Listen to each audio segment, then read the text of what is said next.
Guys, unbelievable turnout. 43,000 people here. Sell out the Rose Bowl. What a dream come true this is.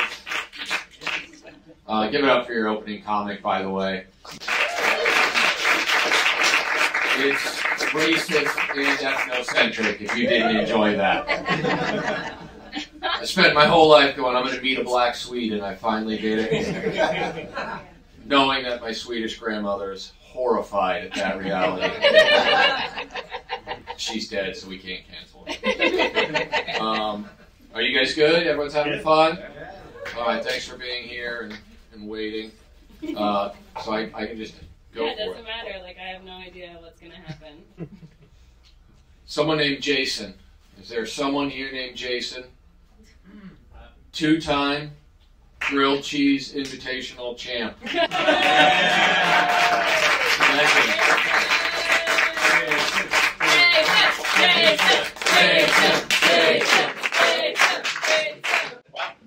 Jason, are you so pumped right now? So pumped, yeah. How excited are you to be on your absolute favorite podcast that you've probably never heard of?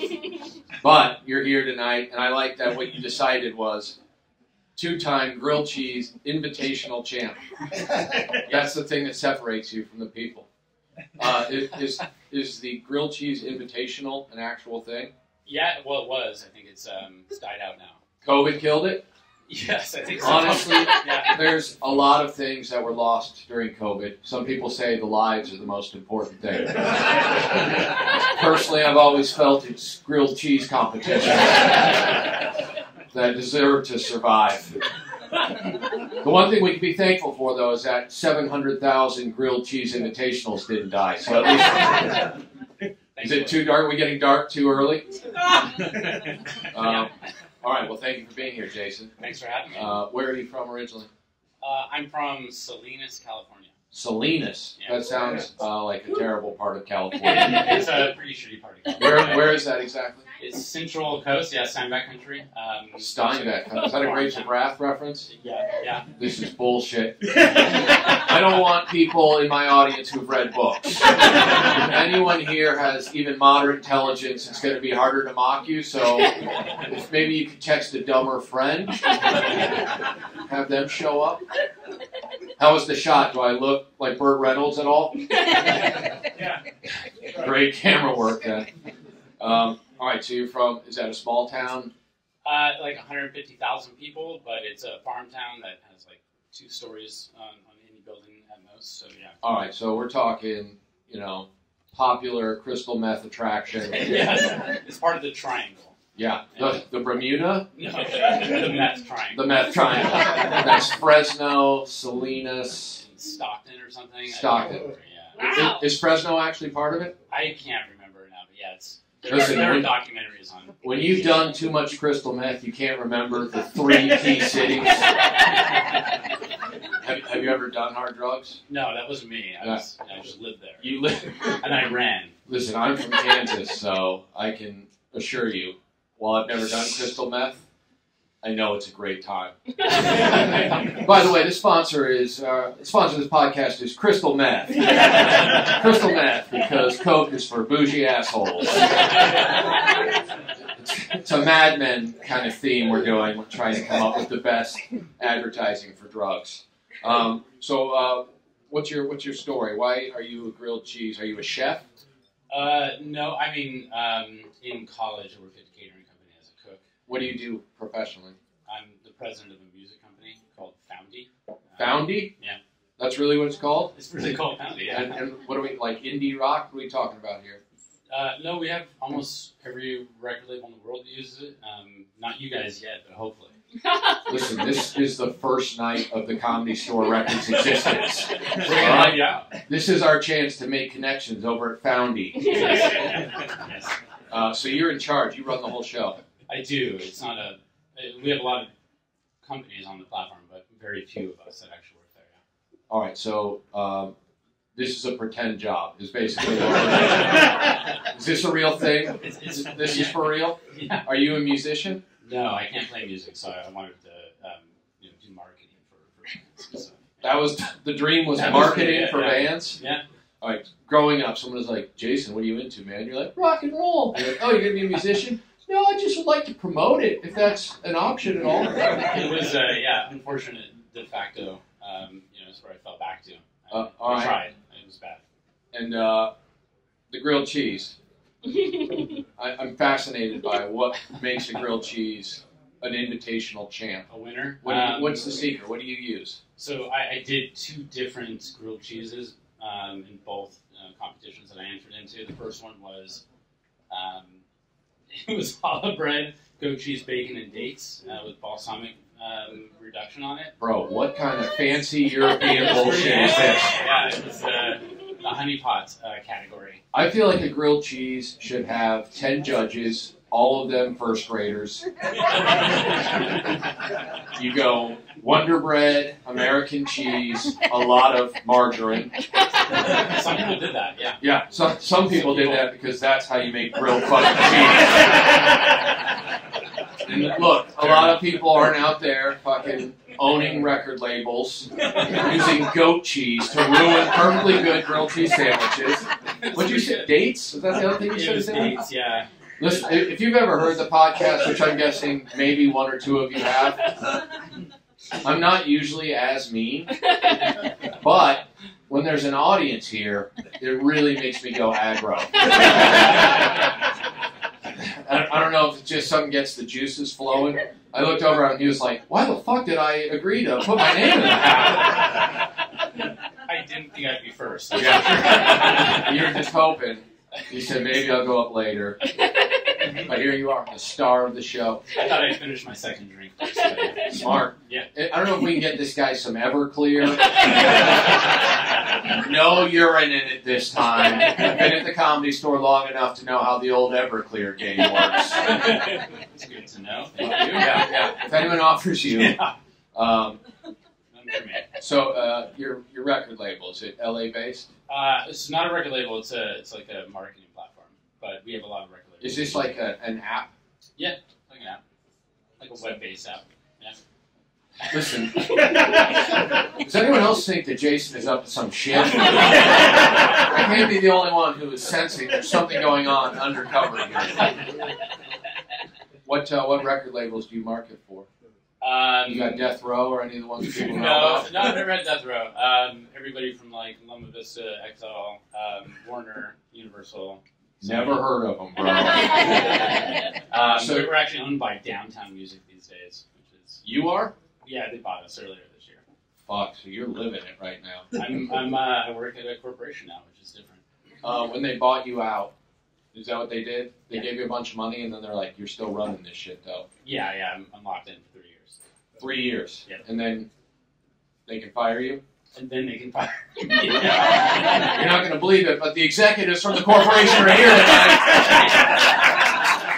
I so wish I was prepared for this. Unfortunately, because you're a stranger, I couldn't get your bosses here tonight to try and destroy your life. They're in town. They are in They're town? in town this week, yeah. Well, I hope that they find out about this and all the bad-mouthing that you're doing about them.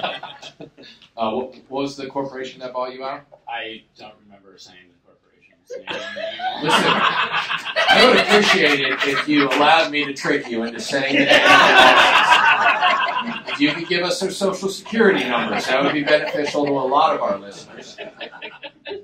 Politically, I know that's what you were hoping to get into. When you got bought out, Yeah. did you immediately become Republican? No. I mean, you're from Salinas, so Yes. Salinas. Listen, in Kansas, we have a town called Salina. That's obviously what inspired the shithole town this guy is from. Do we have any listeners in Salinas? Do we know? I live in Los Angeles now. Yeah, Thankfully. and not only that, this guy has no idea what this podcast is. He literally showed up. He thought Joe Rogan was going to be here. He was hoping to get the horse paste. No, we've seen you live a number of times here. So You have? Yeah. Was I I haven't heard the inappropriate? podcast yet, though. So you knew who I was, and yet you still came and signed up. You saw my cheery disposition on stage, the way I bring kindness to the crowd. I don't don't think I knew you were going to interview people from the audience. That part was. Oh, so you thought you might get crowd worked a little bit, Yeah. but you didn't realize. No, until I saw the shirts that said "stranger" in the chair. And that's right. Oh, fuck. First. You were just hoping, like, I hope it's a Big Lebowski reference. Doesn't mean I'm going to get grilled, even though I'm a perfectly nice dude, it seems like. What's the worst crime you've ever committed? I'd rather not say. Fair enough. What's your favorite atrocity worldwide? A lot of people aren't willing to ask these questions.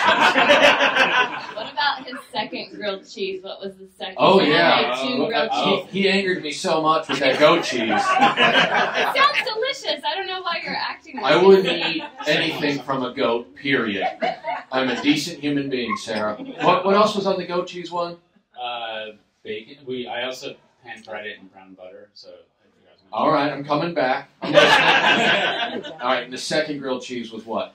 It was probably gonna make me angry, and I forget saying that one too. It was Parvik ciabatta. I'm trying to remember. This is 10 years ago. Parvik ciabatta, brie, like on the inside, as you would do, I guess. But you know what? Sliced brie. I think a little brie on the outside. That might be the way to let people know you're making a different kind of grilled cheese. If they come back around, I can try that. All right, and so you had brie, and what else was in there? Sliced green grapes. I had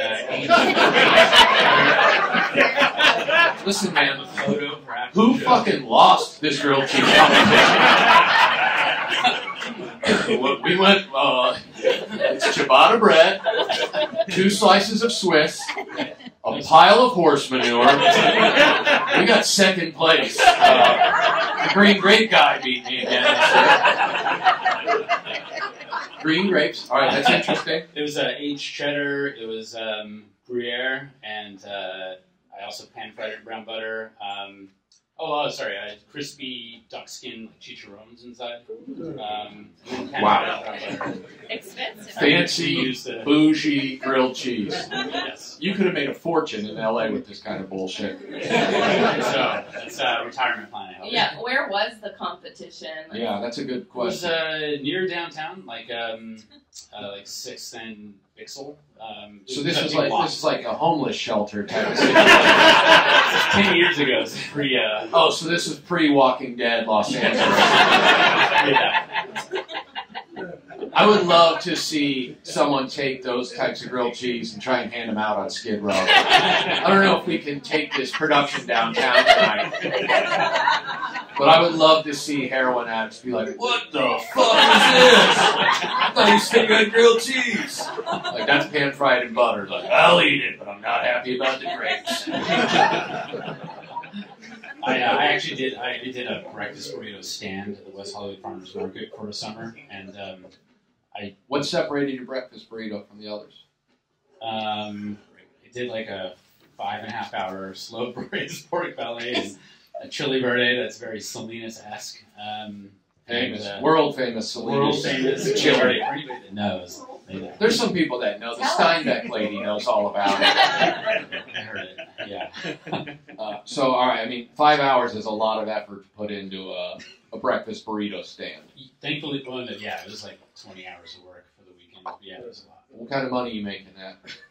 Hundreds of dollars. Hundreds of dollars. Yeah, it didn't work out so well. We sold out, and it was more of a passion project than a moneymaker. This guy's got all the fucking secrets. He got into the breakfast burrito game because of passion, and he got into marketing because he wanted to sell out to a major corporation that's slowly dismantling the United States and the rest of the world. Is any of that true? No, they're actually really nice and really good. Yeah, good I dollars. hate that. I hate that about them. So they're decent people, your bosses. They are, yeah, and they're actually really good to artists. It's like very DIY artist friendly network. So. He's even got abbreviations. You can sell that on Skid Row. Yeah, we can probably get that going. Mm-hmm. We're going to sell a lot of things on Skid Row at the end of this set. Excuse me, sir in the front row, did you just catch a bug? It's right there. there was a bug flying, I look over, I just see a man reaching towards Sarah's head. I'm like, am I going to have to stop? It might be the crystal meth. Yeah, it could be. You are tripping balls right now because I didn't see a goddamn thing. By the way, I love the double Sarah hats. That's a We fantastic didn't plan thing. it. You didn't? You both just showed up in hats? Yeah, we just both happened to not fix our hair today. Oh, that's the secret. Mm-hmm. Fucking smart. Go Go ahead. Oh, I was going to ask him what brought you to Los Angeles from Salinas. Well, I went to college in San Diego, so it was as far as I can get from Salinas in California as possible. Where'd you go to school? Cal State San Marcos. It's North County. Oh, yeah. That's the Harvard, North County. If you're in the northern San Diego region and you're looking for Ivy League caliber for that region, in comparison, that's one of the better schools. Post-community college, yeah, it's perfect. Is it a post-community college? No, I went to community college before I went to Cal State. Damn, look at you, baller over here. Where did you go to community college? Salinas, yeah. They have their own community college? They do, surprisingly. I don't know how. What's their mascot? I don't know. It's the grilled cheesers. I'm surprised you didn't know. You kept up with the school tradition. Yep. Wow, okay. And what's the dream? What, you're going to keep doing the marketing thing? 3 years go by. I mean, they realize they don't need you anymore. I hope they don't fire me in 3 years, and then eventually, I don't think I can retire. Not yet. Ever. What if we go back to Salinas? And yeah, I'm moving with you, just so you know. You come with us, yeah. Nice. Who are you here with tonight? My fiance. Oh, shit. Although she's gone to the bathroom, I don't see her. The moment you start talking, she was like, I'm getting the fuck out of here. Yeah. She didn't know all It's fairly insane, though, that she decided to use the restroom while you were being interviewed. That's kind of fucked up. Yeah. If I were you, I might rescind the offer of marriage. This is your shining moment in the world. I'm not kidding. At home, there's probably going to be a baker's dozen people watching this to know that she missed out on some of this bread and butter. Is this live? Not only is this live, I don't even think this is going to be released later. We're being perfectly honest. These cameras don't even work. That's the crazy part. It's all part of the facade to get you guys to feel like you're a part of something. We even got Magnifico in the front row over there, that fucking long-haired, beautiful man. Look at, he made eye contact. He was like, yeah, I'd fuck that dude. Well, we can help you distribute and get it out there if you need help. Is that possible? Yeah. Dude, Yeah, I would do it, except for I prefer mom and pop style marketing. Because I believe in the people, and I'm not trying to just help corporations. Thankfully, that's where I started. Yeah. So, So you understand that. Yeah. Like, I love, like, that guy Ron Paul. I don't know anything about him. I don't know what he did or why, 12 people worldwide wanted him to be president. But I respect that while there were, like, $100 million campaigns going on, people were just stapling pictures on, like, telephone poles. It was like, vote Ron Paul. I'm like, that's going to do it. Someone lost a dog, and some other people are voting for Ron fucking Paul. What's the marketing technique? You plastering shit all over social media? How do you do it now? No, we have, I think, the largest ad network in the world for premium inventory, and we also do premium inventory. Fuck it, this guy knows how to sell what he's That's selling. right. we actually introduced remarketing into the music industry about 13 years ago. Remarketing? Yeah. You'll get into it eventually. What the fuck is remarketing, bro? Somebody here knows that. I can hear him in the background. One guy. One guy knows it. You ever go to, like, delta.com? Is that the name of the... Is that for the variant? Bullshit. You ever go to, like, an airline website? Oh, the airline. Right. Follow you? No, I don't. But Okay. so if I go to delta.com, I don't know if that's the website now. Now I'm unsure. But yeah, if you go to, like, an airline website, and then the ads you start to see around, the internet as you browse other stuff, that's remarketing. Oh, so like when I'm looking at a car and then Yes. I go on Amazon and all of a sudden there's ads for that same car That same on BMW. Amazon. Yeah. You're the guy listening to us? That's you? So this guy, he's snooping in all of our personal lives. Every time you feel like your phone is listening to you, that's because of technology that this guy... No, that's not you? No, a lot less nefarious, I swear. Oh, okay. So you're just trying to help us out then? I think so, yeah. Yeah, because I couldn't be in a band, so I try to help market. So smart. So if I say a band's name... Yeah, I love it. Listen, if anyone wants to just have a conversation in the back of the room, now is a great time to do it. Disrespecting Jason, who's stealing all of our personal identity right now. He's got a phone that's downloading your social security numbers. It's locked up. It's in a wrapper. Could we get everyone's mother's maiden name written down? We're going to do a test by the end of the show. All right, so you do the remarketing. Is that what you said it's called? Yes. Yeah. To market, again, if you're unfamiliar with the suffix. Yeah. All right, so what happens? So a band... It's not bands specifically, it's record labels who have bands. There's a lot of bands, like 180,000 bands that do it directly as well. There's 180,000 bands? There's a lot of DIY artists that are on the platform as well, yeah. All right, honestly, how many of them are good? I would say a lot. A lot? A lot. What do you mean by DIY artist? Are you talking about like the guy that hands you a CD at the gas station? That's the way it used to be, Sarah. Yeah. Now they just upload it on SoundCloud. CD Baby is the way that they distribute CD it. Baby? Yeah. I mean, that seems insulting to CDs. They distribute through CD Baby. We pretty much destroyed the market for CDs, but they still have CD Baby. They do, yeah. Digital distribution now, so it's an old... What the fuck is right? Someone has a question over there. Who said that? Question. Was it the stranger in the mask? Mike, I want you to start molesting some of the people in this room. That's Mike. Mike, wave at everybody so they know who the creepy guy is. If he offers to babysit anyone's children, think twice. If you have a question, just shout it out at this point. Yeah. It doesn't matter. Yeah, it's obviously a free-for-all. It was less of a question and more like, what the fuck? Thank you for the If clarification.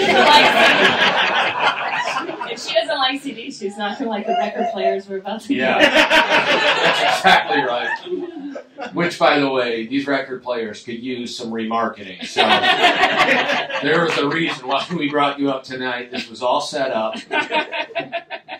Jason, do you have things you would like to promote? Do you want to get your company out there? Would you prefer us not know anything about you or your company? I think you know everything about my company at this point.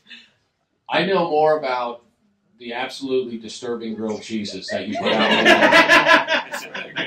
They're good? They're good, yeah. Is that how you met your fiance? Did you cook for her, or is that how you got her? It was one of our early dates. I did cook for her, yeah. You did? I've actually never made her the grilled cheeses. What? Yeah. Bro, you literally Because he wrote loves that her. on your fucking card. Did she come back or is she still pooping? How did this... In a good way.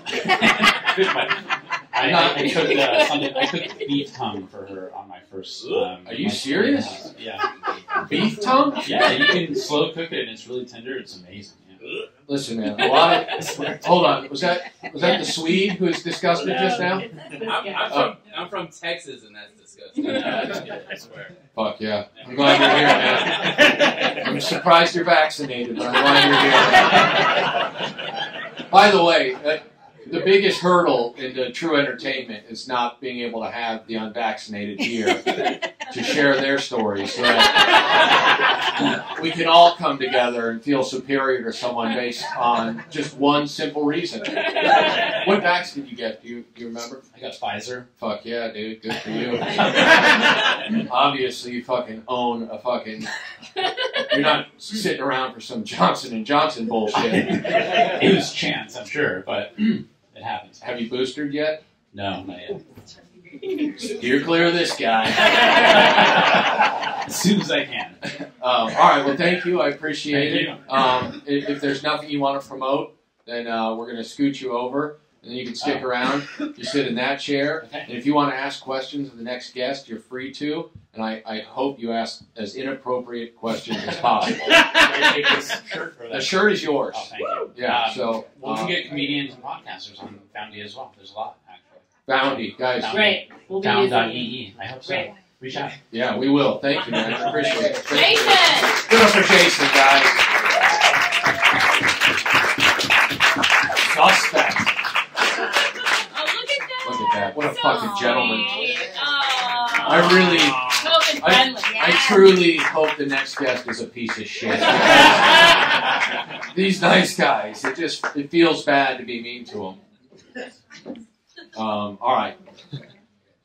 You got a good shot of them? I got a great shot of him. Get some close-ups so that I can just keep them in my personal file. You got it.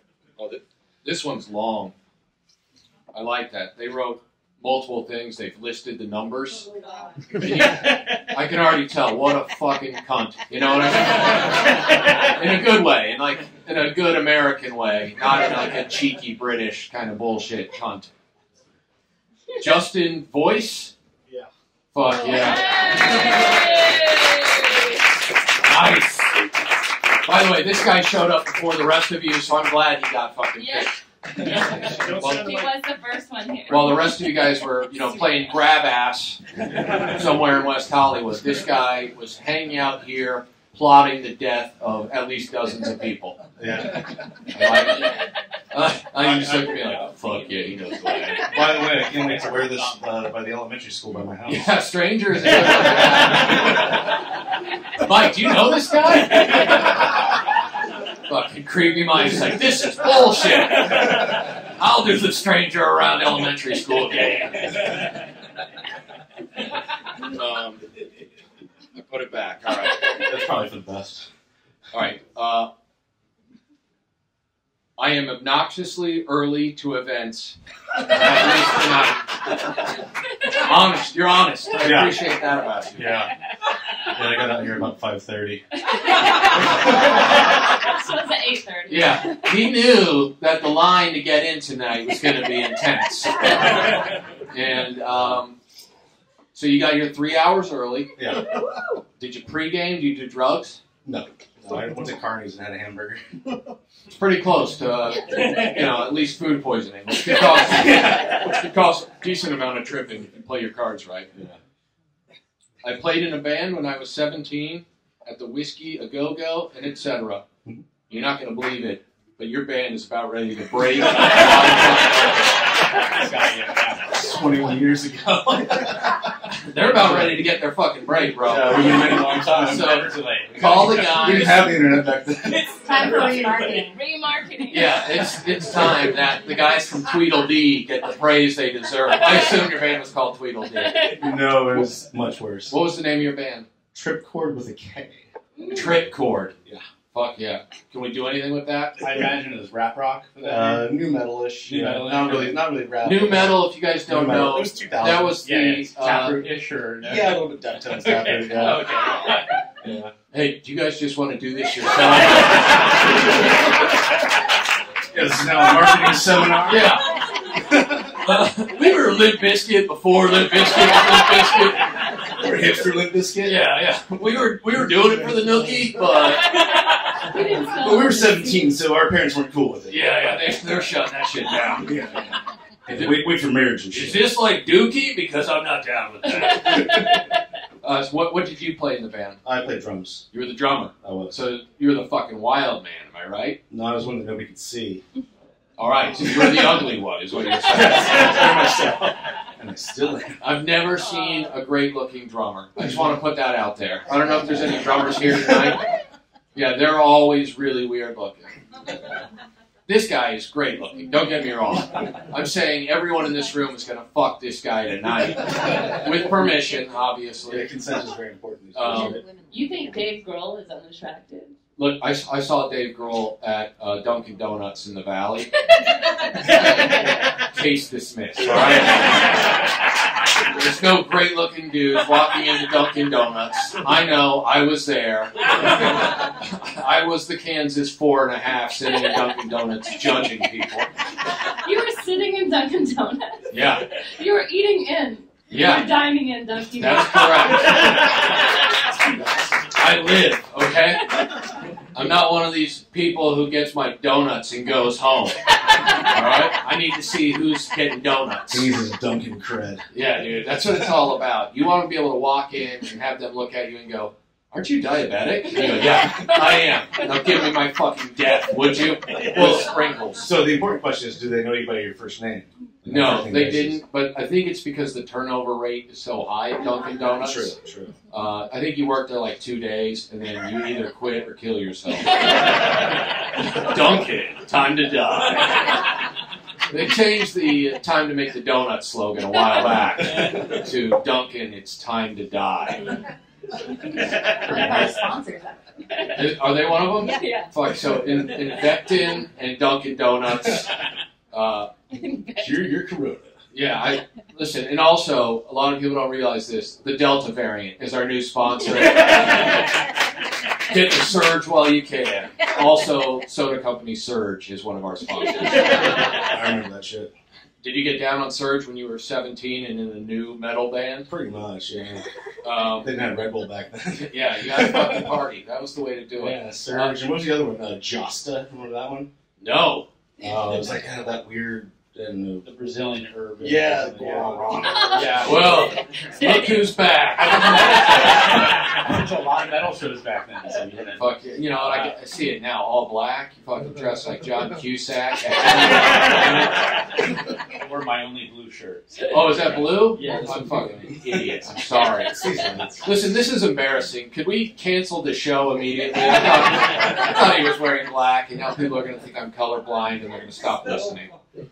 All right, so you've got the glasses of a man who has spent some time in traffic getting ready to go on a shooting spree. It's a very specific look that I appreciate. What do you do for work now? I work in Malibu at a research lab. What kind of research are we talking about? I don't know. I don't work on that side of it. It's like I'm on the admin side. But, a piece of trivia: the first laser was invented there in the '60s. The first laser. The first number laser one. ever. Number one. What'd they use it for? I have no idea. I was alive in the '60s. Texas, you cannot get enough of this show.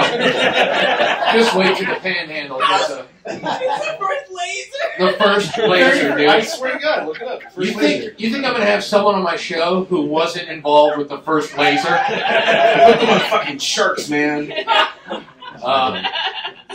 So they did some laser testing. Yeah. And you said you're on the admin side of this? Yeah, I do like the boring work. What do you do specifically there? So I work in the property department. So we have government contracts, and the government has these thick books of regulations, and my department's in charge of making sure that we adhere to those regulations. Let me ask you this. Can you get me a laser? Pink Dot's probably got one. No, I'm talking, I need a government mandated, not allowed on the streets laser. No. What for? It's for tomfoolery. General shenanigans. Yeah, I don't want to get into the ins and outs of what I'm going to use my laser for, Sarah. That's a private, that's my business. How many people here, round of applause, would use a laser for nefarious things? Did you clap for a minute there? No, plausible liability. So are they testing on animals over there? No. All right, I think I'm reading you loud and clear. So you were solo, right? Yeah. Do you have a fiance or anything like that? Twice divorced. Twice divorced. Yeah. That's exciting. Yeah, round of applause. This dude said, "I am in love," and then either said, "I am no longer in love," or she bailed. Is it a girl? Are you straight? Yes. Tell us about the two women. What was their worst qualities?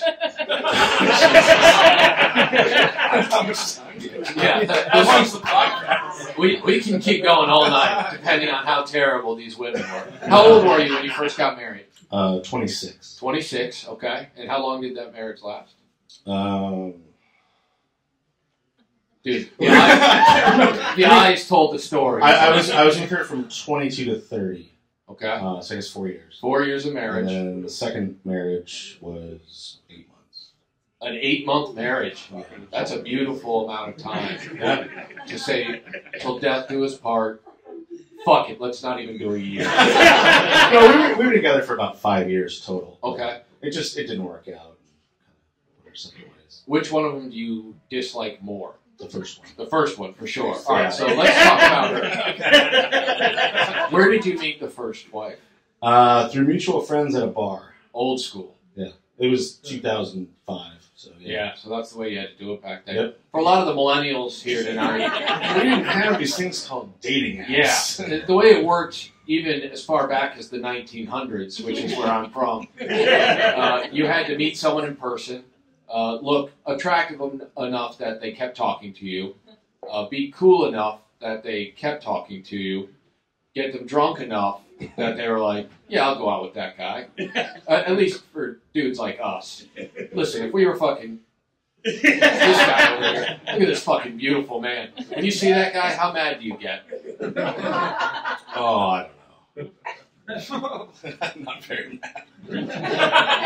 Listen, when it comes to playing along, fucking this guy, number one. Yes, and. Way to go, Justin. Sorry. Did you have something you wanted to ask him? Oh, I wanted to ask if you live close to Like, do you live in Malibu? If you work in Malibu? I wish. I live in Moore Park. You live in Moore Park and you drive to Malibu? It's not that far. You It's take like 45 minutes. Yeah. That's pretty long, actually. That's pretty It's not that bad.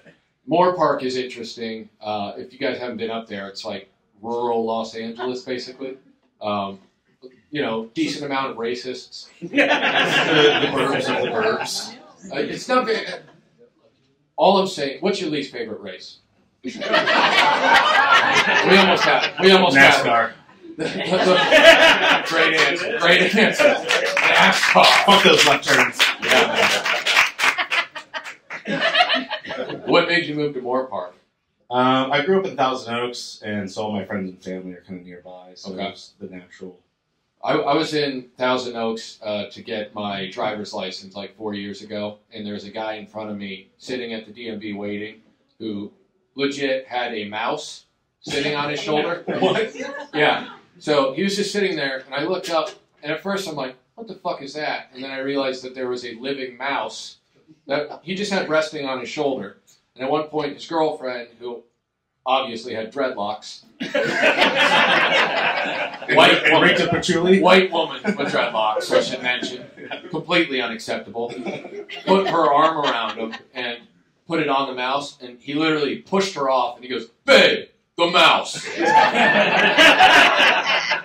Alright, so was the mouse in his driver's license photo? I hope so. I didn't see a photo taken, but I assume that the mouse at least went on the driver's test. But ever since Ratatouille. whenever someone goes, Thousand Oaks, I just immediately go, mouse people. Got it. There's a certain element. We also have that Britney Spears problem, too. What? There's Brittany lives in Thousand Oaks? Yeah. Have you seen her? No, I've seen Jamie Foxx, though. Yep, same person. Same celebrities, it's all. A lot of people don't realize. Well, Brittany and Jamie are one and the same. They do. They sing beautifully. Are they here right now? Dude, this is great news. They're here with your bosses. Everyone's getting fired tonight. Where'd you see Jamie Foxx? A little restaurant in Westlake. This was years ago on my lunch break. Yeah. Go ahead and give the restaurant a shout out. Sea Casa. So if anyone is looking to find a celebrity, that's the jam. Yeah. Sea Casa on like a Tuesday afternoon. I used to work for Jamie Foxx a lot. He always hired me because I'm Southern to play like a racist white girl on a bunch of stuff. Which was a really great gig for a while. But it's not really the best gig anymore for some reason. Still pay. I don't know. I mean, it's just a character that I'm playing. It's not real. Depends on if it's on your IMDb, right? Yeah. If it just says racist lady, that's not great. But if you're looking to get into the Austin comedy scene, this might be the plan.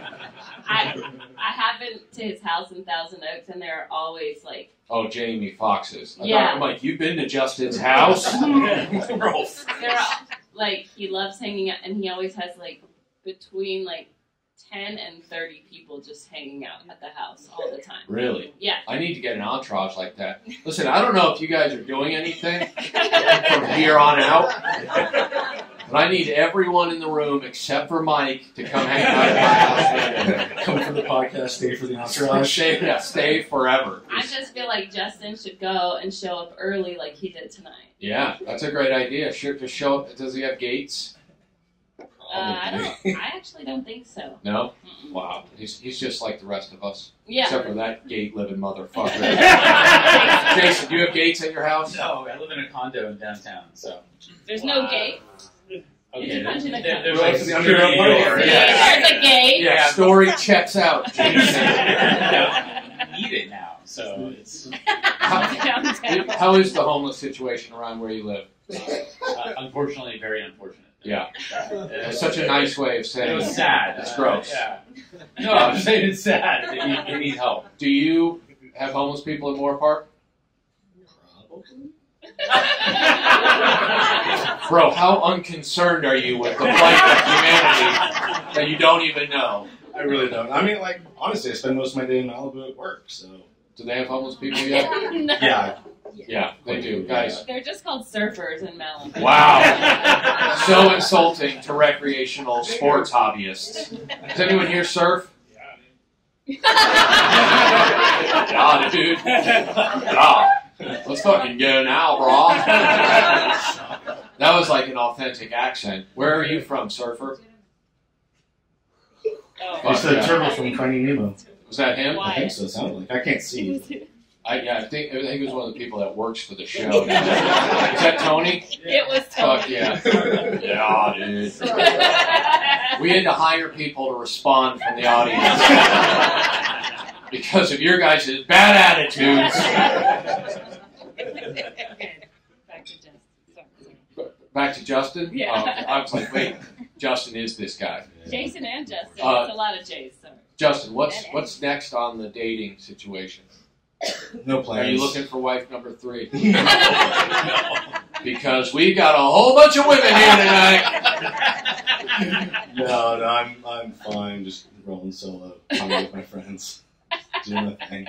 Did you ever contemplate it being easier to murder one of your wives as opposed to go through the divorce? I've never. They're not. No one's watching of importance. You can tell us here. If things go bad, we got remarketing to take care of. They're live streaming, so. Yeah, No, murder's not come across. that's good. I mean, you're answering the right way, so that's cool. What did you want to do when you were a kid? Did you want to be a musician? I did. Yeah, I wanted to be a rock star. When did you stop drumming? What made you say this isn't working? Probably when I hit my 20s and just the band thing wasn't working out. Did the band break up? Yeah. What was the final straw? Who was the John Lennon that ruined everything? Well, the first iteration of it, our singer quit. I guess he got back together with his girlfriend who he wrote all the songs about. So that's not kosher. Yeah, you know what? That's a good lesson, I think, for everybody. Yeah. If you write a bunch of songs about how women are fucking terrible and they all are about one woman, gonna be tough to get back together with her. You're gonna have to break up the band for Right? that. Yeah, I need to. And so the second iteration of the band, our guitarist's girlfriend was a singer, and then they broke up. So there's a lot of shitty relationships that ruined what could have been one of the greatest bands of all time. Tripchord with a K, yeah. Tripchord with a K. Is that streaming anywhere? Can we hear Tripchord? No. We only ever recorded twice live at the Ventura Theater, and it's only like our own personal CDs. It doesn't exist anywhere else. We actually got some mixtapes for the crowd. Yeah. I don't know if there's any Tripcord fans here. Get your Jenkos out. Who would you describe your sound to be similar to? Oh, that's a tough one. Like we wanted to sound like Tool, but we weren't talented enough. Yeah, they got some things going on. Sounded probably a lot like. Are there Tool? Are there any fans of Tool here? Yeah. I have a thing I call the Tool effect, and it is even if the band Tool is really great, their fans are not. And I'm not saying that you guys aren't cool, but at the same time, if you were to tell me about how cool Tool is, I would know that you are a tool, which is the weird part of it all. Like, hey man, stop talking about polyrhythms and odd times. Yeah. That's just not cool. People are always like, you got to see the live show. I'm like, I don't enjoy their music. That's fine. That's fine. I mean, it was late So 90s, early 2000s. You were trying for Tool, but you sounded more like what? Probably like a band called Seven Dust. Yeah. Remember them? Fuck yeah. Christian rock, Christian metal band, yeah. Seven Dust was Christian metal? Yeah, they're Christian metal. I had no idea. Dude, that's fantastic. They headline Tattoo of the Earth, which is, you probably went, right? No, it's a snowcore. With System of a Down, Mr. Bungle, Incubus. Anyway, hey, have a great night. Nostalgia, my friend. Welcome to New Metal, the podcast. It was the turn of the century. It's a different time. What was the name of the festival you just said? Oh, it's Tattoo of the Earth. It was actually a fucking horrible festival. Sounds like Who headlined that? It was Seven Dust, Sepultura. Sepultura was the what were they? South American, Brazilian metal. Brazilian. Yeah. Yeah, I can't remember who else. Fucking goddamn, what was it called?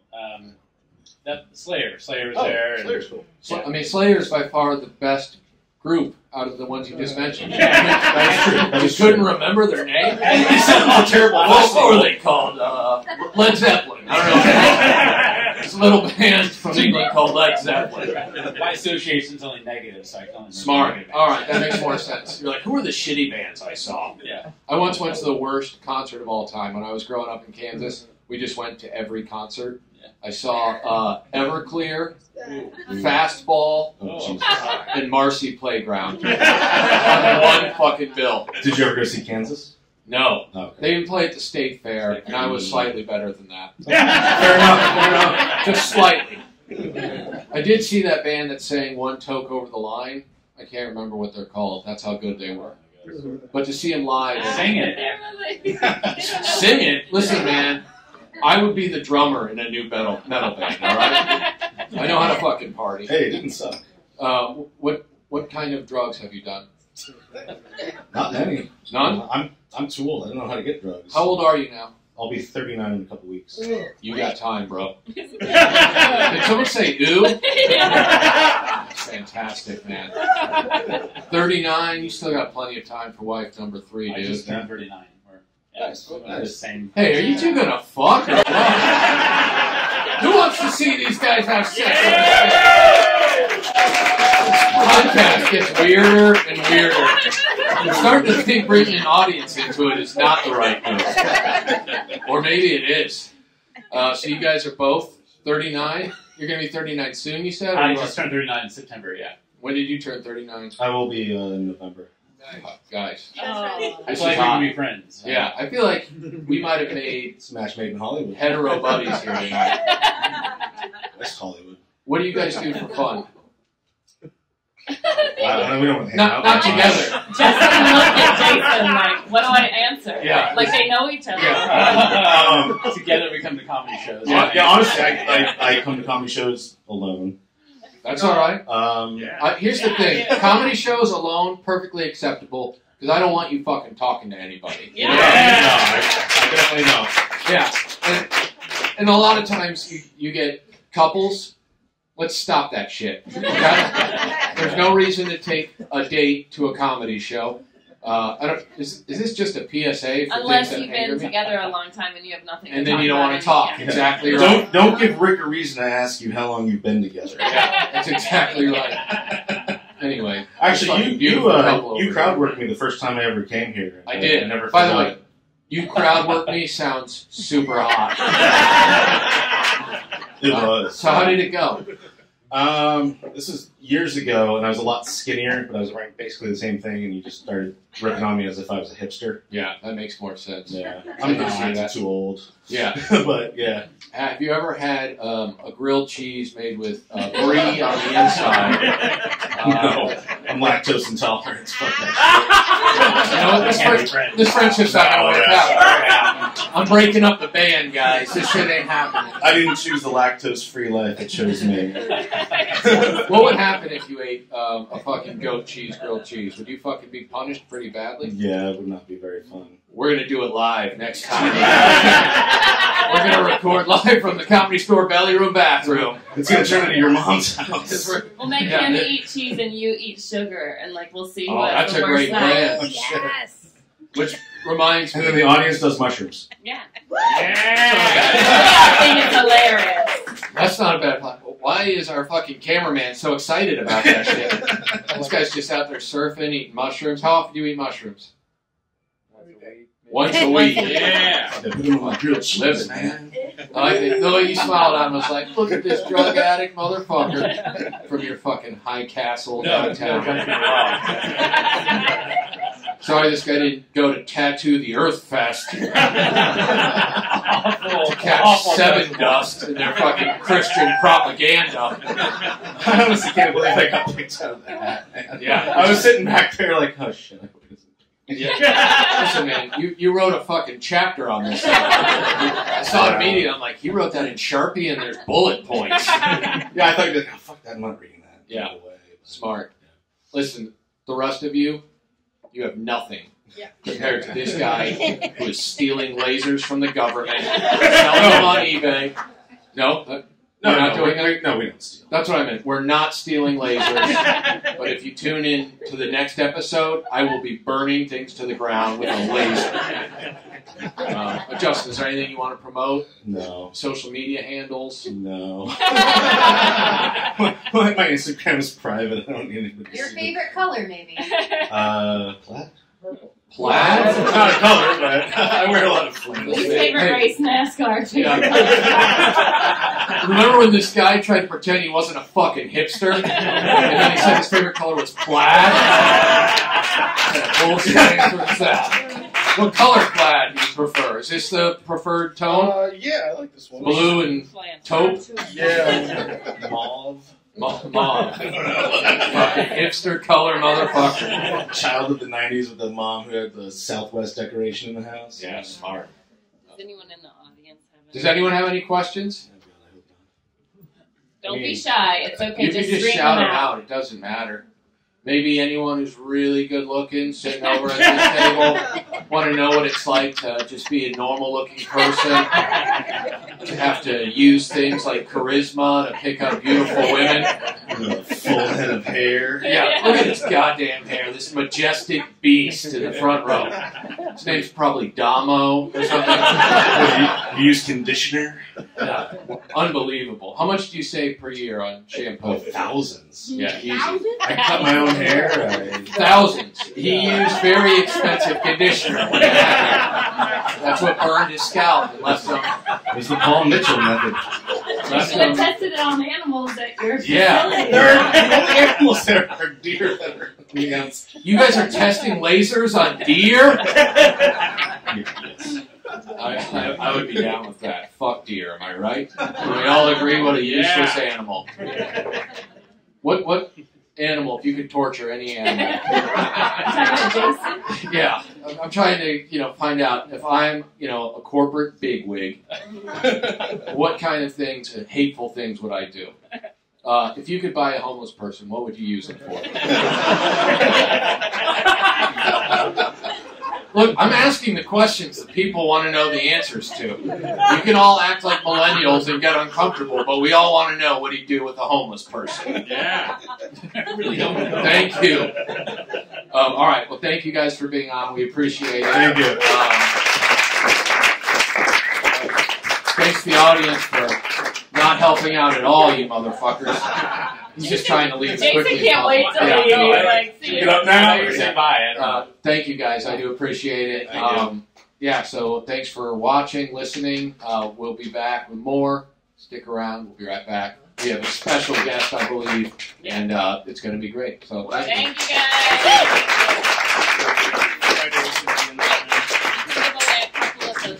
We have 2 record players. Okay, so we're going to pick out some names, get record players. All right, guys, we're going to give away some record players. Everyone who didn't get picked has a shot. This is exciting. First person, David, who loves mushrooms. Where are you? David, who loves mushrooms. Come on. Fuck yeah. Go ahead. David. He's on mushrooms. He's on mushrooms. Fuck yeah, he is, dude. Oh yeah. Oh yeah. That's my friend David. That's your friend David? Fuck yeah. Oh, it's amazing. Congrats, man. You say gracias, man. That's fucking, that's ethnic, bro. He missed the part where I said I'm from Kansas, man. I'm offended right now. I love that. Loves mushrooms. That's what his voice, that's what his... That's what it says. At first, I thought his name was David Love, and then I'm like, oh no, he loves mushrooms. He has like David kids. Rebecca Schulman? Yeah. Yeah! Fuck yeah, you want a record player, Rebecca. I don't know if I can get up there. So Throw it to me. Throw it to me. Throw it! I'll hand it to her. There you go. By the way, that's the Cruiser Deluxe, alright? We're not fucking around here. Did you say CD baby? I was in with the friends. She is the CD baby girl. Yeah. And the one who said, what the fuck, because she can't believe what we do here. Thank you. Rebecca, thank you. We appreciate you being tricked into being here tonight. Yeah. I think at the end we can give away some Comedy Store Records hats after our next special guest. That's beautiful. These are trucker hats, guys, so if any of you are planning on going to 2006, this is going to be a pretty sweet deal for you. He's rocking the trucker hat already. New metal. That's my friend Super Dan. That's Super Dan? Yeah, we call him Super Dan because he can do everything. Is that true? I can't do everything. He can do everything. One time, I saw him throw up into a 16-ounce glass, and he didn't spill a drop. Wow. Super Dan. When someone says he can do anything, you're like, all right, whatever, this guy's a fucking handyman. But when the number one thing that Super Dan can do is throw up into a cup without spilling, it makes me wonder, what's number 2 on that? He can eat an ass from the other side of a bathroom stall. He killed a bug, so I didn't bite me. That is true. Now that I know he knows you, it seems less creepy. But I just thought he was a guy, and I didn't see the bug. I just saw him going like this towards the back of your head. Mushrooms. It felt, it's mushroom. Everyone is tripping balls in here. That's so smart. So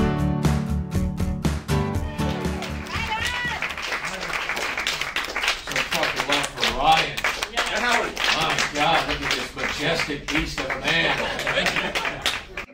Tall drink of water walks in. Rick Ingraham talks to strangers. Thank you for being here. I'm Ryan. going to Kansas tomorrow. Are you? Yeah. What are you doing in Kansas? I'm calling a Kansas versus Texas Tech football game. Wow, okay. Listen, I'm going to give you the heads up. This is how it's going to go. And Texas Tech scores again. The Kansas football team is so bad, they offered me 3 scholarships to play for this year. I've never played football in my life. It was, even when I went to KU, it was so embarrassing. Oh, you're a Jayhawk. Yeah, I'm a Jayhawk. There you go. Jayhawk. Rock chop. Sorry. What's funny about being a Jayhawk? I mean, I understand the other things that offended you. Are you a Jay? Are you a hawk? All right, get this lady the fuck out of here. I'm trying to have a good time with Take your Ryan. record player. I'm not. How dare you? All right, so you announced college football. I do. All right, what got you into that? Were you an athlete? Maybe, yeah, kind of. When was the last time you played a sport? Like 2005, probably. All right, and what level are we talking here? The highest level, I guess. So you were a professional athlete. For a time, yeah. Who said yeah? Are you trying to fuck a professional athlete or something? It got weird. Yeah. The highest He was level. very excited when that guy walked in. Is that true? Yeah. He knows immediately. Yeah, I had no idea who he was. Yeah. The voice got deep, right? Yeah. Appreciate that. They can get deep. What sport did you play? Football. You were a football player. You're pretty tall, so what? You're a tight end? I was a quarterback. Fucking quarterback. You're a stud. Where'd you play college? Washington State. Oh shit. We got another Washington Stater over there. Did you guys have any Somali Swedes on your team? We didn't. No? Have any Somali Swedes. So much more racist back then. What year did you play basketball? 2008. 2008, so a little bit later. All right. You played basketball at Washington State? Yeah. Oh, who was Coach Bennett your coach? Yeah. Yeah. Oh, All right. Fuck, all right. Story checks out. I was trying to figure out how to stump him on this. But then he knew the coach's name in 2008, so that's pretty solid. They were very good. I think you guys went to the tournament a couple times, right? Yeah. What number did you get drafted? I was the second overall. Number 2. Yeah. Yeah, that's pretty good. All right. That's pretty good. Are you Ryan Leaf? I am. Fuck yeah. That's super exciting now. Now it's super, yeah. You're just a guy named Ryan. I'm like, I don't know any. That's a pretty common name. Yeah, there are some. How many Ryans are in here? So it's not that I mean, we have 40,000 people in this room for all the viewers at home. There's a lot of people. I was a little nervous. It's a decent amount. I know you played on big stages before, but the belly room at the Comedy Store is a whole different thing. Actually, when Sarah asked me to come to this, I didn't quite know what it meant, and I thought maybe I had to be funny, and I didn't know if that was possible. Yeah, you're like, I can prepare something. I could do something. I could write it. All right, so you got the Chargers? Who drafted you? You're a Charger. Down in San Diego at the time, though. Right, when they were the real Chargers. Right, not this fake thing I think I got going on here. It was weird. I went to a couple of Chiefs games down in San Diego. I've never been somewhere where there were no fans for the home team. When I was there, we used to tell people we play 16 road games a year. Yeah. I mean, that's honestly how it was. Like when Green Bay came to town, there were more cheeseheads in the audience, in the crowd, than it was... and we weren't very good, and neither was I, so it didn't go that Honestly, well. you're better at football than any of the losers in this room. These losers are so unbelievably untalented in comparison. Their life stories aren't interesting at all. That's why I do these podcasts. Yeah. You said I'm going to go somewhere where everyone has to somewhere where respect everybody me. has to look at me and go, what was it? A handsome beast or something? Yeah. Tall drink of water, majestic beast. Remember that, baby. Majestic beast. That's your girl up there? Yeah. Where did you guys meet? We met at my little brother, who Sarah knows as well. He's a comedian, sketch comic, and he was directing a pilot for Comedy Central. And short story, I just gotten out of prison like 6 months earlier. I was going to get to that. Yeah. I didn't want to start with the good stuff. So I was like, I came down and went to a treatment facility, and I went. My brother goes, "Come up and watch me work," because I hadn't seen him work. He'd written this comedy sketch show, and I was like, I had no money. I have money for gas. I can't drive up, but he was filming in Oxnard. And he said, "Hey, I'll pay for your gas. Maybe just come up and watch your brother work." And I said, "Okay." So I went up and I was watching the whole thing play out, him directing it, and then this woman comes walking in, and that's her. And she's like 6'1".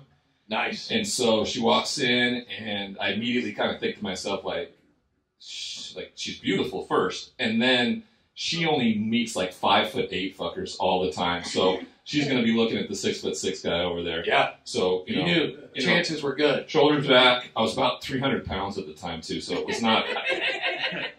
But beef, though. Right. I mean, it was... Of all Americanism. And I walked up to her at one point and like wanted to show her she was acting in the pilot, and I was kind of filming some things. And so I showed it to her, and I think she thought at first I was like the cameraman. Awesome. Yeah. She's like, you have such steady hands. Because I was holding the camera just right, I guess. Yeah. So we start talking. By the way, chicks love steady hands. Little FYI from a couple of guys who've been there. And yeah, we started talking about, she was a former athlete, she played volleyball, and we started talking about, working out at our age now, older, and when we go see trainers and how the trainers would start, oh, you're a professional athlete, and start training us like we are getting ready to play in the Super Bowl again. And we're like, I'm fucking 45. Yeah. My knees hurt. I don't need to do anything explosive. Just let me, be ready for bathing suit season. That's about it. The goal is just to get down from 300. Right, so we were talking about that, and, I'm Googleable, so I have to, preface the conversation with, so, I just got out of prison like 2 months ago. First of all, imagine being such a good person that you have to start with, I just got out of prison, and she's still with him right now. Yeah. That's impressive.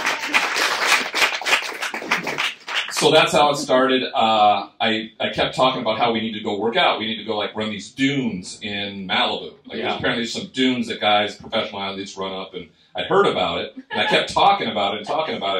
And she always tells people that we haven't ever seen those fucking dunes. You never made it to the dunes. And I gave her my number. I didn't ask for hers. So if she wanted to call me, she'd call me, right? Also kind of the cowardly way out. Yeah. Which is cool. I did a lot of cowardly things then because I was scared, right? Yeah. Yeah. So what I did, and we went on a date a couple nights later to a movie. How long after you gave her the number did she call you? 2 days? I think I texted you on the way. Oh, yeah. Oh, smart. I said, nice to meet you. Set it up. She was like, so he knows my number. She's like, here's my number. Cheapskate, you fucking call me. Yeah. And so we went to a movie, and then I remember my brother showing up for the third day of filming that I didn't go to, and she was back on set. And he said, so I heard you talk to my brothers. I'm like, yeah, we already went on a date. Nice. He takes a lot of credit for all this. Yeah, obviously. As he should. And I still haven't seen that fucking gas money. Yeah, that's bullshit. Yeah. By the way, you're crushing right now. So earlier when you're like, I don't think it can be funny. My brother's a comic. I tell my mom I'm the fucking funny one all the time. Yeah. By the way, so Ryan and he has his youngest brother, Brady, both played college football. Okay. And Jeff, my friend, makes almond milk in Venice. What a fucking loser. That's amazing. It's really good almond milk. And It's really good. It is. It's really good. He is really funny. Almond milk, bro. What do you think about that? Is that a sponsor? Yeah. It can be. Yeah, bitch ass brother almond milk. Yeah. It is. Get it. That they that they're all so different. In terms of almond milk, where would you say your brother was drafted? Late. Yeah, obviously. Maybe 5th, 6th round. Yeah, but still pretty good. He got drafted. That's the important He sells this milk, though, for $32 a jar, so he's doing okay. Jesus. Yeah. It is the best almond milk I've ever had. What? How do you milk? How do you milk almonds? It's like a cat. It's also That's all you had to say. It's also what? It's also sustainable. Listen, They milk the almonds and then they sell the almond listen. flour. The almond, so there's the no almond waste. trees are literally drying up California water. Well, he gets it from Thailand. Is that right? Yes. Good. Fuck Thailand's water. It's moist as shit That's over what there. I always say, man. Yeah. Fuck Thailand's water. Now that I know that that's what's going on. A lot of people, they think Thailand, they think hookers. Not me. When I think Thailand, I go, abundance of water. How do we fucking get it? And your brother's doing it. Through the almonds. Yeah. Yeah. So yeah, he takes the almonds, blends the almonds with coconut water from and he started this in his garage, just making it for some buddies and himself, and a few people liked it. And then one of the Kardashians ordered it. And That'll do it. Yeah, that'll do it. So that'll do it. The look of disgust was exactly the right look. Hey, I like it. It wasn't specified. It was just like one of them. Who cares? I can't remember which one, but it didn't matter. And it just went like gangbusters. Yeah. And now they influence. Yeah, they're influencers. The Kardashians. Yeah. Can you influence? I feel like you could be an influencer. I don't like that word, but okay. You shouldn't like that word. Yeah. It is a negative connotation, but I feel like you've got enough clout you could do it. I am I don't know what I am. I'm a flawed human being that likes to. We're all flawed human beings. You got drafted after who? Peyton Manning? Yeah. All right. So Peyton Manning wasn't even in a draft with me. I'm going to be perfectly honest. He's never even been in a draft that I was a part of. I've done fantasy football drafts. One time, this guy was just screaming at me after a game when I was walking out because he started me that week on his fantasy football team. Just like literally, just like screaming at me. I'm walking out of the stadium. I just keep looking at the guy, and I'm 22 years old, right? And I think he's probably 50, and he's just motherfucking me up and down, like, you cost me so much money today, leave. And I kind of had enough of it, and I looked up at him, and I was just like, dude, you're the fucking person that started me. What the hell's wrong with you? Yeah. Right? Yeah. Take some accountability for what you've done. Is there another option? Because there's plenty of guys. Brett Favre was on the other side. What the fuck were you thinking? You know? Yeah. Seriously, right? I do 100% put all the blame on the fantasy football owners. I've never made a wrong decision in any when I started, and I am currently in dead last in the Comedy Store fantasy football league. I only have one win. There's no way you're in last. I also only have one win, and I obviously scored less points than you. I do know for a fact that we are the two bottom people in Comedy Store fantasy. Do you play fantasy football? No. Do you give a shit about football? Oh, you announce it now. I love football. Okay. It gave me everything. Yeah. So it was toxic for me for a long time, but I realized that was my doing, not football's. And so when I finally kind of was able to embrace that, it's like giving me so much back now. Yeah. I do it for a living, really. I host radio shows. I travel around the country and speak to football programs and get to call college football games on the weekends, which is the coolest thing. I prepare all week. I was watching. You're right. Kansas sucks right now, but they're getting better, and they got a great coach. Yeah. I watched their film today, preparing for the game, so I get to do all the things I used to do to prepare for a game. Get to go call it in the atmosphere of college football, and then I get the best part. I never lose. There's never an L on it. I get to go home and do it all over. No one's shouting at you.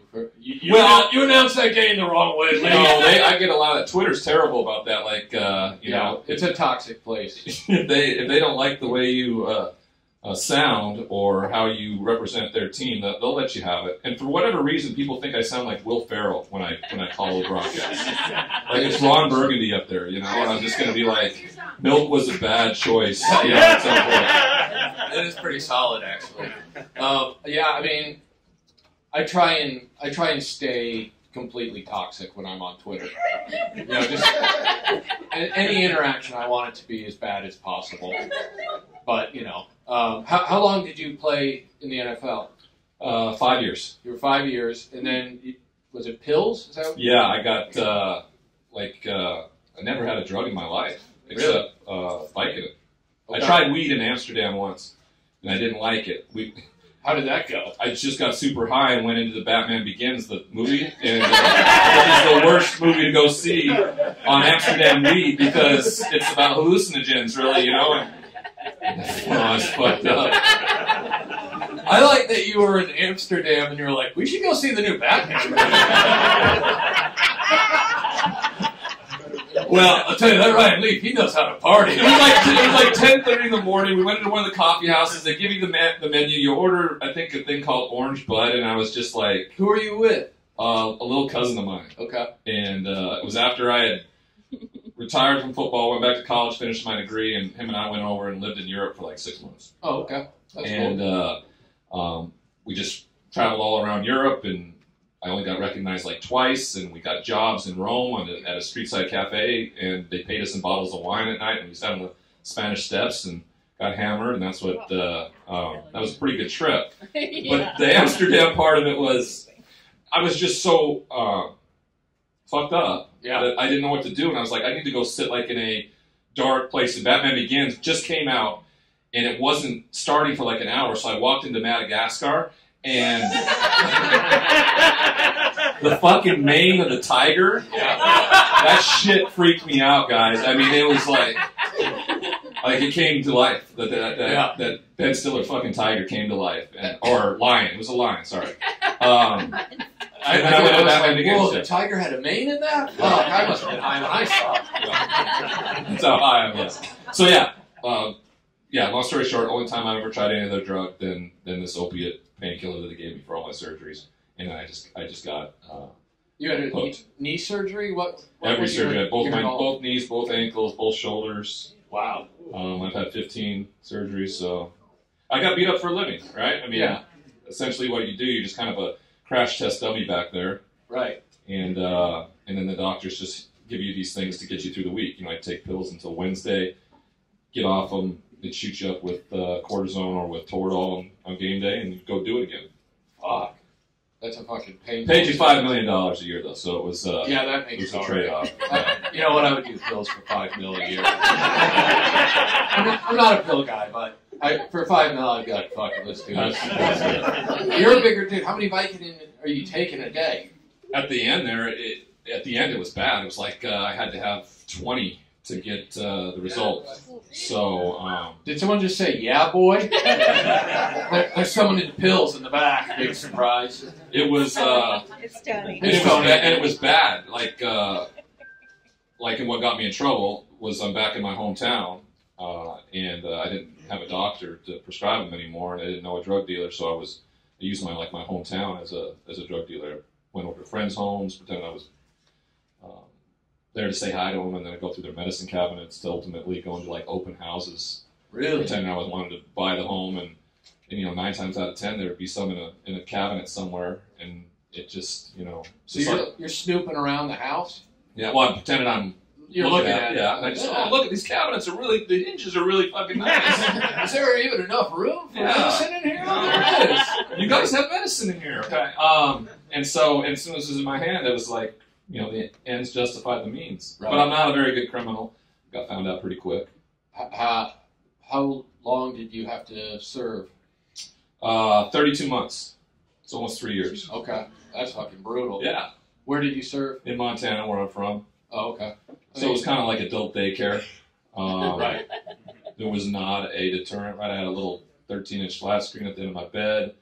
Had the NFL Red Zone on Sundays in the fall. Wow. And I was just a piece of shit, sitting on my ass and they're not doing anything. And that's American justice, guys. It was.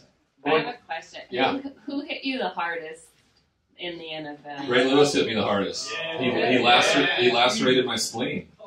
Jesus. I was in the hospital in Bethesda. It was the year they went to the defense in Super Bowl 2000. Yeah. Yeah, we were playing them in Baltimore.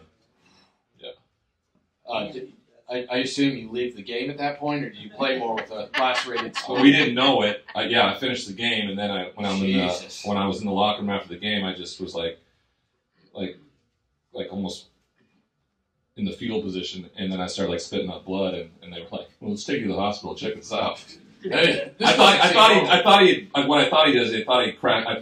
had cracked a rib and it punctured my lungs. What they thought it had. Oh, okay. So, but it was just a lacerated spleen. What's the treatment for a lacerated spleen? Rest. So it heals itself. Yeah, it's self-healing, but I played the next week. So I don't know how you got hooked on pills. Your spleen is bleeding, but we need you in there. We're playing Tampa Bay next week. What was the team record at that point? Do you remember? Were you guys competing, or was it just like? I think we went 1-15 that year. So important to get you back out there.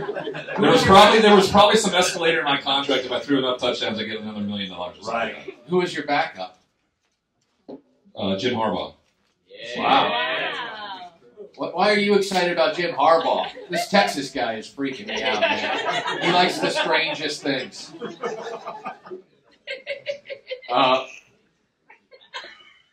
What do you do? You announce games now. Mm-hmm. That's like the main thing you're doing?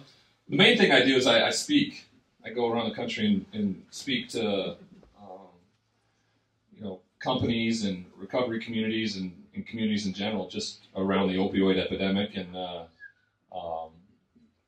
as you can tell, I don't take myself very seriously. It's a serious subject, and it is, yeah. But at the same time, you got to have a sense of humor. You have to have a sense of humor about it, because I think that brings people in and makes it more relatable too. So that's the foundation of what I do. I became a dad 4 years ago. Oh, nice! Congrats.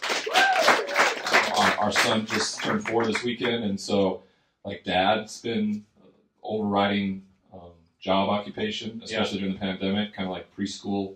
I'm in the same boat. I have a 5-year-old, and the other day someone asked her what my job was, and she goes, "He has a lot of jobs." And what do you think my jobs are? And she goes, 1, you're a dad. I'm like, oh, that's nice. 2, you're a dinner maker. And then you act not that much, and you do comedy. Like, oh, all right, that's a pretty good list. It did hurt though to hear her say you act not that much. Bullshit. It's the best job. It's the best job I have. So that's at the forefront. I do that. Like I said, I host a radio show every day on Sirius XM, and then I do a bunch of other broadcasting stuff. That's what my degree was in, ironically enough.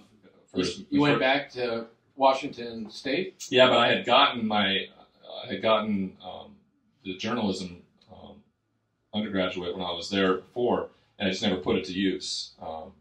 When I got out of the NFL, I was just like, I hated the media. I yelled at them and stuff like that. So I was like, that's the last place I wanted to be. Right. Probably one of the best thing to do was to go, make my amends and learn the craft then instead of. But I had to go through my journey and come out the other side and get to do this and have a lot of fun. And now I live in Los Angeles and just around the corner, actually. So we come here a lot, or we did pre-pandemic and watch comedy. Craig Gass is a good friend of ours. Oh, nice. Yeah, he's funny. And Craig Gass, he's an incredibly great dude, funny comedian. When I first started working here, the Comedy Store was basically dead. We honestly thought the club would be closed by 2004 or something. We'd be lucky in a week to get maybe 45 total guests all 7 days. And Craig was doing Howard Stern a lot back then. Yep. And so he planned to do a main room show on Valentine's Day. And I remember because I was working the lot, and they were like, oh, we're doing a Craig Gass thing in the main room. We're like, wow, maybe we'll have people at the comedy club for once. And so the Comedy Store went all out, and they made a big banner to hang up on the side of the building to let people know we were doing the show. And in true Comedy Store fashion, they made a banner that said, Greg Bass, Valentine's Day. And when I first saw it, I walked in, I'm like, who the fuck is Greg Bass? But blue collar comedy was big then, and I just assumed Greg Bass is like a fucking redneck comic. Yeah, he does all the bass fishing. Yeah, I love the bass jokes. And then when I go, who's Greg Bass? And the manager was like, I don't know. I'm like, it says Greg Bass is going to perform. He's like, no, Craig Gass. I'm like, that's not what it says. And then the manager walked out there and he's like, motherfucker. And I was so excited. Like, this is the worst company of all time. One, that they were like, we should advertise. Great. 2, they were like, make the banner. 3, they were like, no one needs to read the banner. Just hang it up. And then it was up for a while. It was probably up for 2 or 3 days before someone went and took down the Greg Bass fucking sign. I gotta tell them that story. Yeah, he I don't know if he knows or not. He probably wouldn't be too happy at the time, but he's got a good sense. Yeah, he's a good dude about everything now. Ryan, how long have you been sober now? 9.5 years. I'll be 10 years April 1st. Yeah. Nice. Congrats. I thought, like, when I got to the end of the first year, you know, you just, like, went out and had a fucking great time and got to start over, but that's just not how it works. That's not how it works? No, you keep going. Bullshit. Yeah, it's bullshit. It's a smart plan, I guess, to keep going, but, you know, again, a lot of these fucking losers here tonight have never played a goddamn game in the NFL. They're probably just rampant drug addicts like the people who work for this podcast. Tony. Who replaced you after you left the Chargers? Who was the quarterback after you? Doug Flutie kind of took over, but then it was Drew Brees. Right. Oh, and then Drew hurt himself, and they drafted Phillip Rivers and let him go off to New Orleans and win a Super Bowl. And Phillip Rivers had the career there, and then they drafted a kid named Justin Herbert here a couple of years from Oregon, who's really special. Pretty solid, yeah. So they've been pretty fucking good at quarterback since me. I mean, I feel you started a trend. I did. What this is. If anything, they should thank me. Yeah. And Phillip Rivers wouldn't have 43 children if he didn't get that opportunity, thanks to the setup. Because he wouldn't have the money to support that. Exactly right. He would just be some loser with 6 or 7 kids, coaching high school football, I think is what he does now. Yeah, I think in Alabama somewhere. Alabama. Yeah. Yeah, I mean, that's a pretty good list of people. But still, not a fan anywhere in the world. The Chargers have no fans. I went to a Chiefs game. There was probably, I don't know, maybe 3/4 of the stadium. You went to the Chiefs game in San Diego? San Diego. Arrowhead was my demise. That place is It's a madhouse. It's a place where people's careers go to die, I think. And worst game of my career there. And it was just a downpour, rain, monsoon, crazy, and just played terrible. Worst game of my life.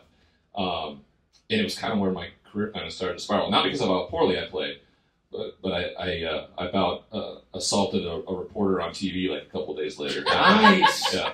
That's exciting. Those are the things that. Those are the things that you remember. Yeah. Those are the things that go, God, I've lived a good fucking life. Until you really almost assaulted a reporter, you haven't really done anything. What happened?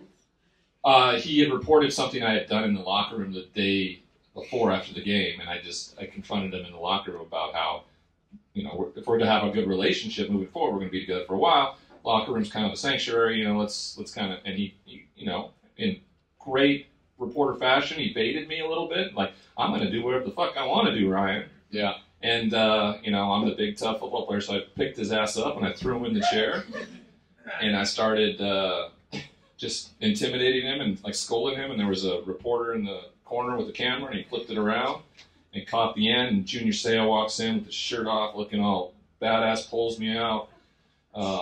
You know, I'm motherfucking him up and down, and he throws me in the shower and turns the cold water on. Damn. And it says, "Calm down, baby." He used to call me baby boy. And Junior, I miss him. Legend, man. And then, of course, this was before viral videos, right? Right. And this was like one of the first ones, and it was a caricature of me for forever. Right. I apologized the next day. My dad wrote an apology for me. He was down visiting. He helped me put this apology together, and I fucking didn't want to read it, right? Yeah, so, I mean, you see the video of me doing it, like reading off this paper, and I look like this petulant child, just like, yeah, I'm fucking sorry. I'm not saying that, Dad. And then I finish it, and I just like flippantly just flip it into the locker, and they catch it all on video, and it's just, and I'm just standing there, I'm like, now it's over, right? Now I'm gonna go play football and fuck all you guys, and I threw 4 interceptions against the Giants next week, and got booed during a Make-A-Wish Foundation commercial. And I mean, that would literally be the pinnacle of my life. If I could get booed during a Make-A-Wish. Right, you got terminally ill kids that I'm granting wishes to on the street, and everybody's booing, and I know they were booing me, but the poor kid dying of cancer got booed too, and that's just inappropriate. Honestly, they were such terrible people, I think they were booing the cancer kid. Maybe. That's what I heard anyway. That's how I should have spun it. Yeah, it would have been a good, aggressive machismo move. Then you guys are booing the cancer kid? Jesus, what's wrong with you people? How old was the reporter that you picked up and put in a chair? I mean, when you're 22, everybody seems 50, right? So maybe 50, but he probably was like 39 and just looked really old. Oh, was it one of the 39-year-olds we had here tonight? Wow. So did you physically pick him up off the ground? Yeah, I kind of grabbed him by his shoulders, like 2 shoulders, and just kind of slammed him into the chair, and then stood over him like, the big, strong, tough football guy. I'm like, I'm fucking better than you. You were letting him know. I'm letting him know that you are an idiot, right? And that I'm better than you, and then I will, I piss excellence, and I'm a fucking winner, Jay. His name is Jay, I think. Yeah. What are there NFL players who were like good to you after you left and after you went through shit? Were there people who continued to be a good after the fact? Yeah. I mean, I think when I got out of prison and I was so fearful of, first of all, I didn't think I belonged. Right? I thought I was this giant failure. So, like the average length of a career is 2.8 years, and I played 5, so it's like double.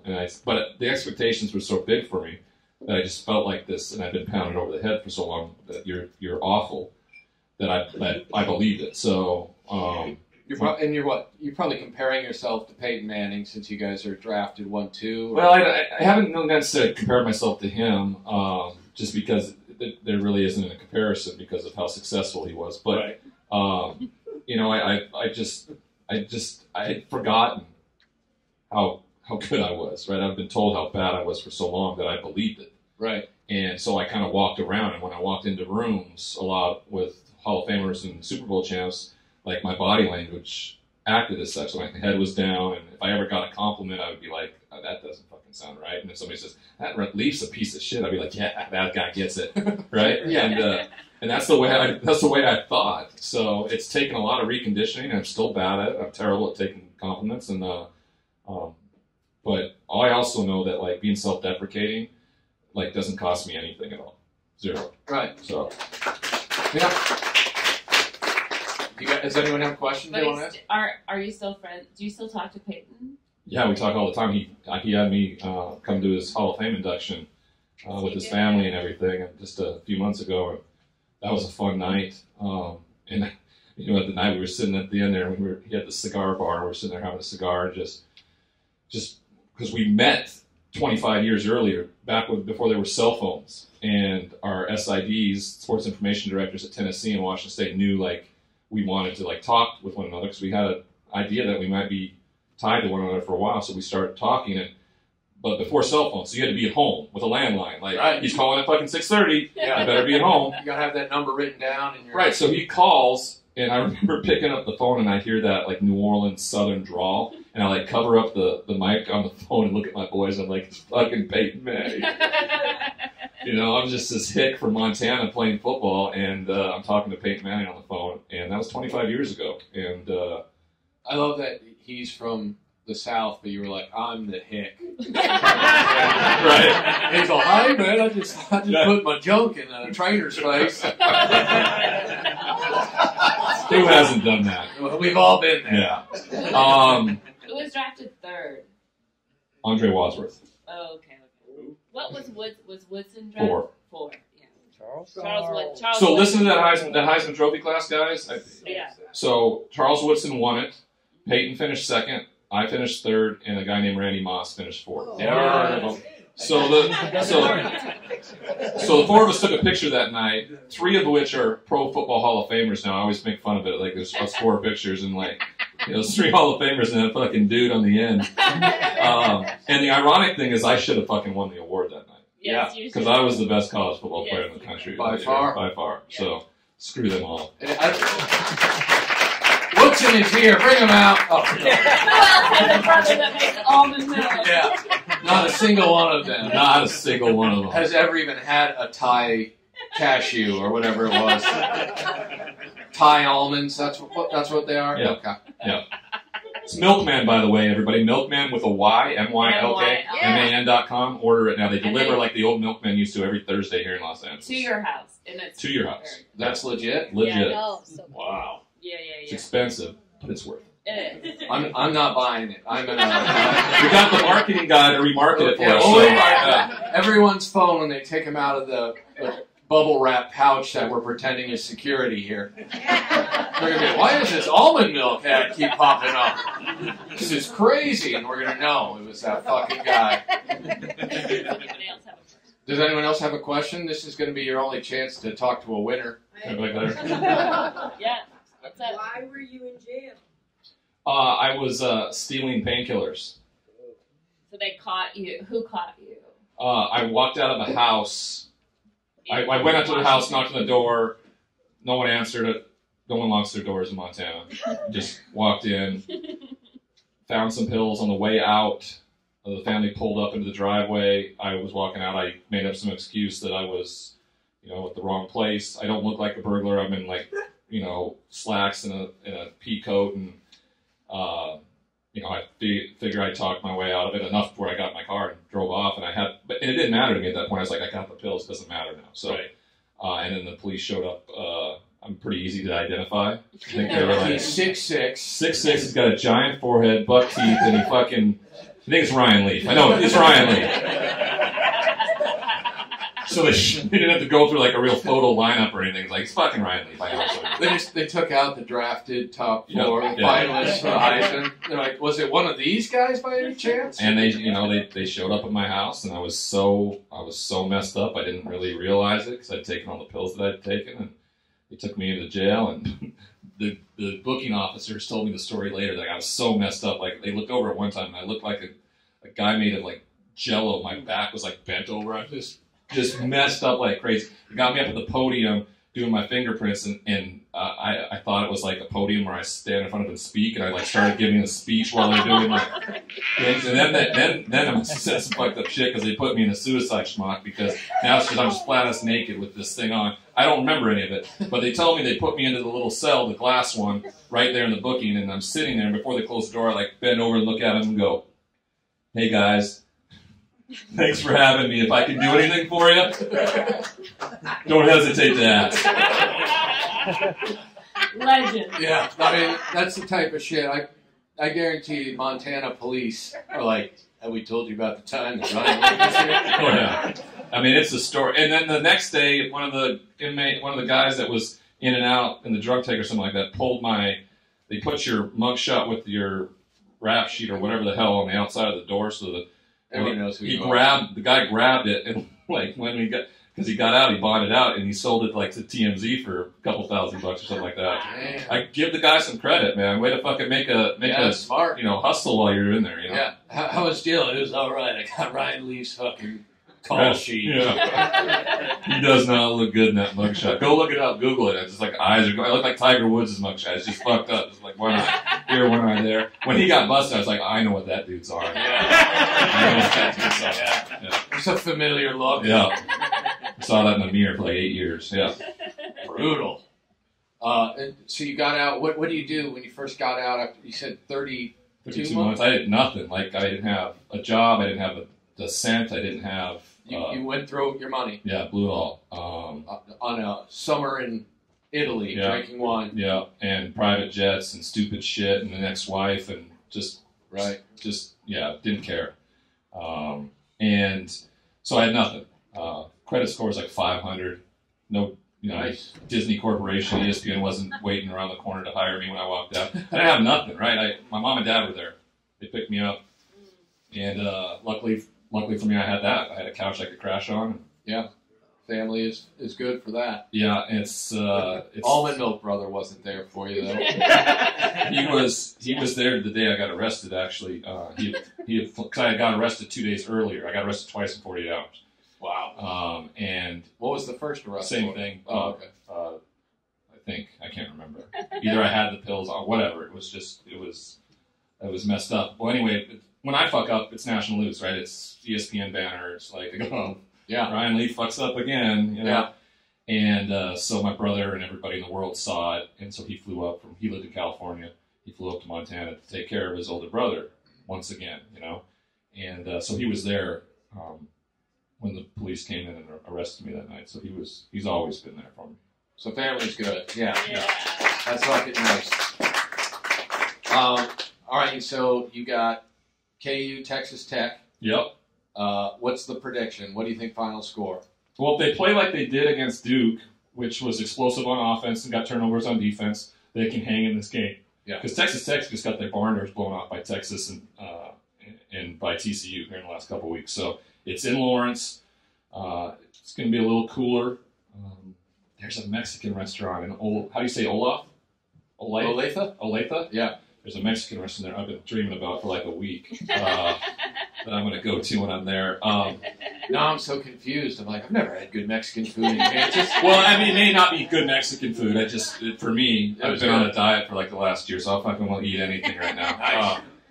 I always think it's funny when people go to Kansas City and they mention a place that's not barbecue. I'm always like, whoa. Right. They have other restaurants? Like Jason Sudeikis, someone asked him from like the U.S. soccer team. They're like, hey, Ted Lasso, any recommendations? And he's like, go to Taco Villa, which is where we used to go when I was in high school. Yeah. And I'm like, why the fuck would you ever recommend Taco Villa? There's a wonderful lady who worked there with a very lazy eye. And that is legitimately the only thing I remember about Taco Villa. Well, maybe it's improved. Yeah, well, hopefully the eye is improved. Yeah. She's still there for sure. So yeah, excited for that. Fly out tomorrow night. Land in, stay at the Hilton at Kansas City Airport tomorrow night. Nice. Try and do the drive to Lawrence. Listen, when you're in Kansas City, there's no reason to go too much further than the airport. There's not a lot going on there. Yeah, and then be back, and then turn around. I got to go out and speak in Indianapolis, and hopefully be back in Texas next week, calling TCU, West Virginia, hopefully. So nice. Yeah. Well, man, I'm glad you're doing better, and it's cool that you're fucking sharing your story and all that stuff. Yeah, this is fun. Thanks for having me. Sarah's the best. I can't believe you know the Leafs. I do. I know. Yeah, I know. It's a really well. Like I knew his brother, and then my boyfriend is the sidekick on the Rich Eisen show, right. And Ryan started filling in for Rich Eisen on that show, so I got to know him and his story. And then I was at a Dodgers game, and I saw him and his lovely fiance, and I was like, oh my god, I think that's Ryan Leaf sitting in front of me. And Chris was like, you should go say hi. And I'm like, there's no way. And then I did, and then here we are. Now he's doing this, and you conned him into being here tonight. Oh no, she paid me $1,000. I knew it. I did. That makes more sense. Her boyfriend and I, we became good friends too. We go play golf all the time, and Ryan is an incredible golfer. Like he is like he could be on the tour. He is such a good golfer. That is why, on top of all the dieting and the work he's done on himself, I think that's why he's in such good shape. Is because he plays really good. Plays golf. Yeah, what do you shoot? Like a 70? Like 69, 70? The day we and Chris were played, I shot a 2 under 70. I had 2 eagles. Yeah. So he's a very good golfer. I could easily double that 140. Yeah. No, I can do that too. I can do that too. When LA shut down, like there was no other place to go but the golf course. Right. Yeah. And so I started going like every day. She was letting me go every day, which was so sweet of her. She was letting me go. Yeah. I know that feeling. And I got pretty good, and it was good. It's just. It was one of the things I started doing out of prison because, just developing fellowship again with people. You spend 4 or 5 hours with somebody. It's good for the soul and environmentally therapeutic to be out in nature. Outside, it's also infuriating that someone can be so good at football and golf. Yeah. I was actually better at basketball, but what? So yeah. You're better at basketball than football? Yeah. Why did you choose football then? I got drafted 2nd overall. Yeah, I guess that makes sense. It's a pretty good reason, honestly. In hindsight, when I think about it, I almost said, "Fuck it, I'm going to go play in the D League. Let's do it." Yeah. I saw post an article about Tom Brady and how he got drafted by the Expos to be a catcher, and so the Expos were convinced he was trying to decide between playing minor league baseball or playing for Michigan. Yeah. And the Expos drafted him, and they brought him on to let him hang out with the team, and everyone on the team was like, "Go play football for Michigan." And I don't know if it was just an Expos thing, and they're like, you will literally be terrible forever. It was a Canadians thing. Yeah. Absolutely disgusting. People monsters. think Canadians are nice. Not Canadian baseball players. They're assholes. This is why you're here, because I fucking hate Canadians. Despicable people. Are there Canadians here? Good. It's been a giant con job. It just really has. They've been tricking us, sitting on their fucking high horse of judgment for years, and now we know. And their socialized medicine, all that bullshit. Right? Unbelievable. And what do you call them, Rick? I call them frostbacks. I call them maples. Dirty maples. Dirty, filthy maples. Icicle chuckers. White walkers. I like white walkers. I mean, they're just some of the worst human beings.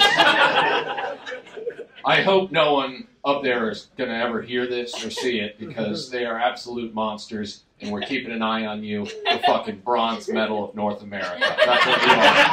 That's what you are. It's pretty good, though. Yeah, I mean, there's only 3 countries, but at the same time, you could also say they're last place. And I 100% give the silver medal to Mexico. So, enjoy that, Mexico. That's my gift to the world, really. Well, thank you for being here, man. I appreciate it. Thank you, guys. Ryan Lee.